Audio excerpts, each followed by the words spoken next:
అదే RTV app వార్తల్ని క్షణాల్లో చదివే అవకాశం ఉంటుంది. ఒక న్యూస్ పేపర్, ఒక టెలివిజన్ ఛానల్ మీ చేతుల్లో ఎప్పుడూ ఉంటాయి.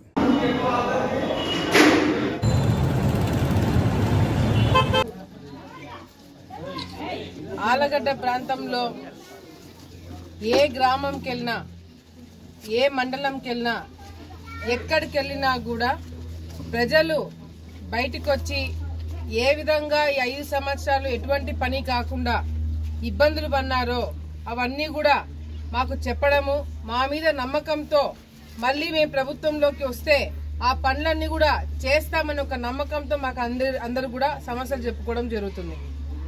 ముఖ్యంగా రుద్రవరం మండలంలో మరి ఎరుగుడుదిన్న చుట్టుపక్కల గ్రామాలు ఉన్న మాచన్పల్లె ఇటువంటి గ్రామాల్లో కూడా ఇప్పుడు మాచన్పల్లెలో కూడా ప్రజలు కూడా మాకు ఒక వ్యక్తి సంతకం పెట్టకపోతే ఇక్కడ ఎమ్మెల్యే కుటుంబం నుంచి వచ్చిన వాళ్ళు ఏదైతే ఒక వ్యక్తికి అప్పచెప్పినారు ఆ వ్యక్తి సంతకం లేకపోతే మాకు ఇక్కడ లోన్లు రావు, స్థలాలకు పట్టాలు రావు, బిల్డింగులు రావు, ఏమి రాకుండా మమ్మల్ని ఇబ్బందులు పెడుతున్నారని చెప్పి కూడా ప్రజలందరూ కూడా చెప్పడం జరుగుతుంది.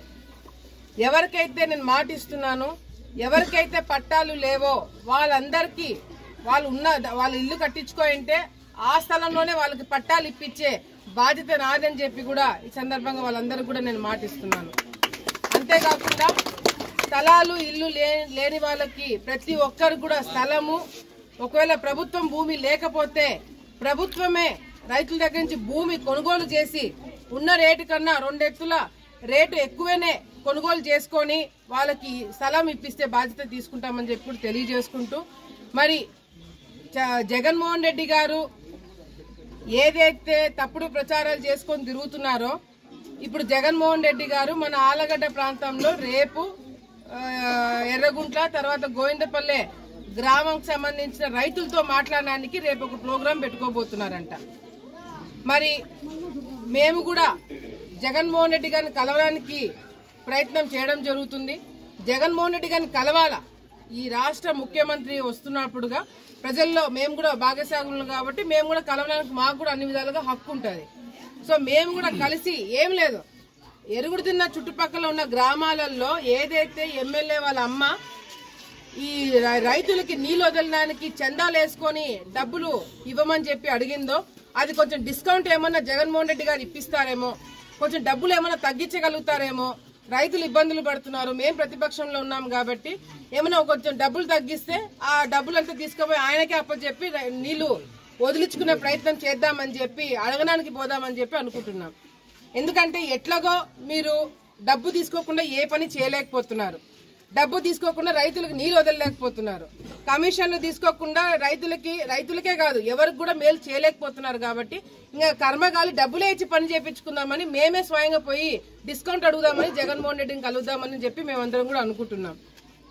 ఎంత సిగ్గుచేటంటే నిన్నటికి నిన్న ఆలగడ్డలో ఎప్పుడు లేని విధంగా గాంజాయి దొరికింది. మా కర్మ కొద్దీ ప్రచారంకి పోతున్నప్పుడు మా కళ్ళ ముందరే చిన్న చిన్న పిల్లలు 14-15 సంవత్సరాల పిల్లలు గాంజాయి కొడుతున్నారు. ఏంది ఇది గాంజాయి ఇంత విచ్చలుడిగా ఎక్కడ దొరుకుతుంది అంటే చూస్తున్నాం. ఎక్కడి నుంచి దొరుకుతుందో, ఎవడు సప్లై చేస్తున్నాడో అందరికీ తెలిసిందే.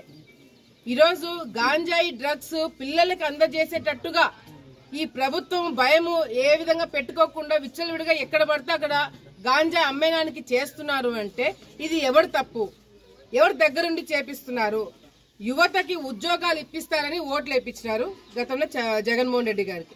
యువతకి మేలు జరుగుతుంది, భవిష్యత్తు బాగుంటుందని ఓట్లు వేసినారు జగన్మోహన్ రెడ్డి గారికి.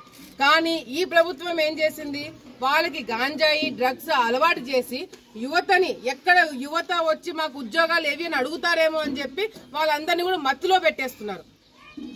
నిన్న పోలీస్ డిపార్ట్మెంట్ వాళ్ళే అంటున్నారు, ఆలగడ్డలో 15, 14, 15 సంవత్సరాల నుంచి చిన్న చిన్న పిల్లలు కూడా మత్తుకు అలవాటు పడ్డారు, ఏం చేయలేకపోతున్నాం మేడం అని చెప్పి నాకు చెప్తున్నారు. ఎంత నీచమైన పరిస్థితికి ఈరోజు మనం దిగజారుతున్నాం. దయచేసి ఇవన్నీ కూడా గుర్తుపెట్టుకొని ప్రజలందరూ కూడా ఆలోచించుకొని పిల్లల భవిష్యత్తు కోసం ఓటు వేయాలా. రైతులు మీరు ఈ విధంగా కమిషన్లు కట్టుకొని నీళ్లు తెప్పించుకోవాలనే కర్మ లేకుండా ఈరోజు మీకు దర్జాగా చివరి ఆయకట్టు వరకు నీళ్లు రావాలి అంటే మళ్ళీ మా ప్రభుత్వం రావాలా, తెలుగుదేశం పార్టీ ప్రభుత్వం రావాలా, మేము గెలవాలా అని మీరు నమ్మి ఓటు వేయండి. చివరి ఆయకట్టు వరకు ఒక్క పైసా కూడా కల్లో కూడా మీరు ఎవరికి కట్టకుండా, ఒక్క పైసా డబ్బు ఎవరికి ఇవ్వకుండా దర్జాగా మీకు నీళ్లు తెప్పించే బాధ్యత మేము తీసుకుంటాం. మీరు పొలాల కాడ ఉండండి, మేము కాలువమ్మడి తిరిగి రైతులకు నీళ్లు తీసుకొస్తామని చెప్పి కూడా రైతులందరూ కూడా మేము మాటిస్తున్నాం. ఎప్పుడు కూడా ఇటువంటి సంస్కృతి మనం ఆలగడ్డలో చూడలేదు. గతంలో కూడా చాలా మంది రాజకీయాలు చేశారు, కానీ ఎప్పుడు ఏనాడు కూడా ఏ నాయకుడు కూడా రైతుల దగ్గర నుంచి డబ్బు తీసుకోవడం అనేది ఇంత నీచమైన రాజకీయం చేస్తారని కూడా ఆలగడ్డ ప్రజలు ఊహించుంటారు. ఈ రోజు అది కనపడుతుంది. దయచేసి ఈ చుట్టుపక్కల ప్రాంతాల ప్రజలందరూ కూడా చెప్తున్నాను, మీరు భయపడి ఓటేయడానికి బయటికి రాకపోతే మీ భవిష్యత్తు ఉండదు. మిమ్మల్ని తీసుకుపోయి తాకట్టు పెడతాడు జగన్మోహన్ రెడ్డి. మిమ్మల్ని తాకట్టు పెట్టడానికి తీసుకుపోయేది కూడా ఇక్కడ స్థానికంగా ఎవడైతే మీరు నమ్మి వైసీపీకి ఇంతకు ముందు ఓట్లేసి గెలిపించినారో ఆ ఎమ్మెల్యేనే మిమ్మల్ని తీసుకుపోయి తాకట్టు పెడతాడు. దయచేసి మీవన్నీ కూడా గుర్తు పెట్టుకొని, మీ చుట్టుపక్కల ఏం జరుగుతుంది, ఆడవాళ్ళకి రక్షణ లేదు. ఆ గాంజా అవన్నీ కొట్టి రేపొద్దున ఆడపిల్లల మీద పడితే ఎవడు దానికి గ్యారంటీ? ఆడపిల్లల్ని ఎట్లా కాపాడుకుంటారు? మధ్య మధ్యలో అందరూ పిల్లలందరూ ఈ విధంగా తయారవుతే రేపొద్దున ఆడపిల్లలు బయటికి ఎట్లా పంపిస్తాం, ఎట్లా చదివిస్తామని చెప్పి ఇంగిత జ్ఞానం కూడా ఈ ప్రభుత్వానికి లేదు. దాదాపుగా 50,000 కోట్లు సంబంధించిన డ్రగ్స్ విశాఖపట్నంలో దొరికినాయి. ఎందుకబ్బా జగన్మోహన్ రెడ్డి గారు విశాఖపట్నంలో ఇల్లు కట్టుకోవాలి అంత గట్టిగా ఎందుకు అనుకున్నారు? విశాఖపట్నం ప్రజల మీద ప్రేమతో కాదు, ఆడ డ్రగ్స్ ఎవడు పట్టుకోకుండా పోలీస్ డిపార్ట్మెంట్ దగ్గరుండి కాపాడుకొని డ్రగ్స్ పంచేపించే కార్యక్రమం చేయాలి కాబట్టి జగన్మోహన్ రెడ్డి గారు విశాఖపట్నంకి పోయినారు. 3 రాజధానుల కోసం కాదు, యువతకి ఉద్యోగాలు రావడం కోసం కాదు, దేనికి కాదు. యాడించో బ్రెజిల్ నుంచి వచ్చే డ్రగ్స్ కి మన పోలీస్ డిపార్ట్మెంట్ వాళ్ళు కాపలా పెట్టాడు జగన్మోహన్ రెడ్డి గారు. దయచేసి ఈ రాష్ట్రాన్ని, మన ఆలగడ్డని కాపాడుకోవడానికి ప్రతి ఒక్కరు కూడా ఆలోచించుకొని ఓట్లేయండి. తెలుగుదేశం పార్టీకి ఓటేయండి. మీ పిల్లల భవిష్యత్తు, ఈ రాష్ట్ర భవిష్యత్తుకి గ్యారంటీగా మేము ఉంటామని చెప్పి కూడా ఈ సందర్భంగా తెలియజేసుకుంటున్నాం. మరిన్ని వీడియోస్ కోసం ఛానల్ ని సబ్స్క్రైబ్ చేయండి. లేటెస్ట్ అప్డేట్స్ కోసం వాట్సాప్ ఛానల్ ని ఫాలో చేయండి. అండ్ లింక్ డిస్క్రిప్షన్ లో ఉంది.